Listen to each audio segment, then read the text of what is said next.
Rasulullah pernah berkata, berapa banyak orang yang berpuasa tapi ternyata tidak mendapatkan apa-apa dari puasanya kecuali hanya lapar dan haus saja. Kenapa?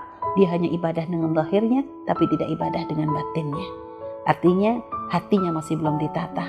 Hatinya masih belum ditata. Sehingga kadang mungkin dia berpuasa akan tetapi ternyata hatinya masih punya dendam kepada orang lain. Mungkin dia membaca Al-Quran tapi ternyata dia masih punya iri dan dengki terhadap orang lain. Mungkin dia bangun malam akan tapi dia punya kesombongan, merasa dirinya lebih baik daripada orang lain.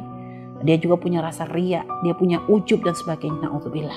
Sehingga lihat, semua penyakit-penyakit hati tersebut jika tidak kita perantas, jika tidak kita perangi, akan menjadikan hangusnya amal baik kita.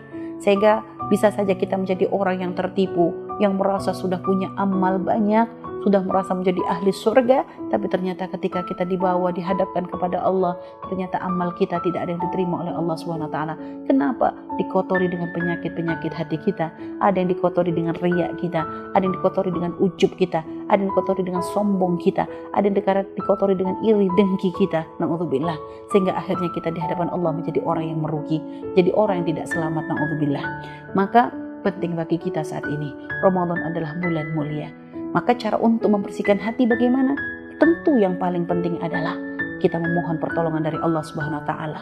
Mohon kepada Allah. Jangan hanya kita meminta, ya Allah berikan kemudahan untuk ibadah, tapi minta kepada Allah, ampuni dosa kami ya Allah, bersihkan hati kami ya Allah, jauhkan hati kami dari segala penyakit-penyakitnya ya Allah.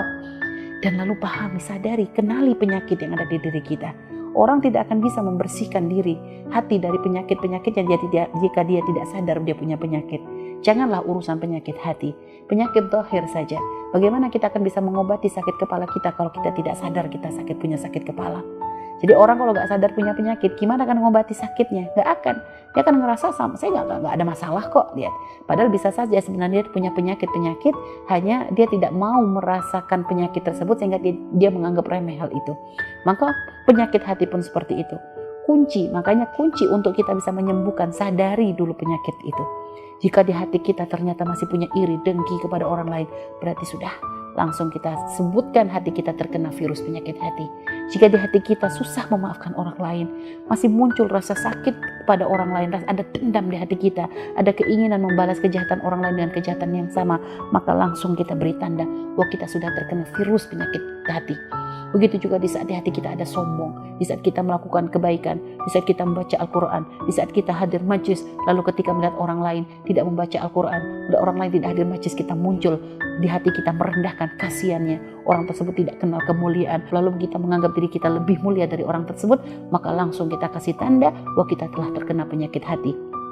Jadi kenali penyakit kita, terus kita introspeksi.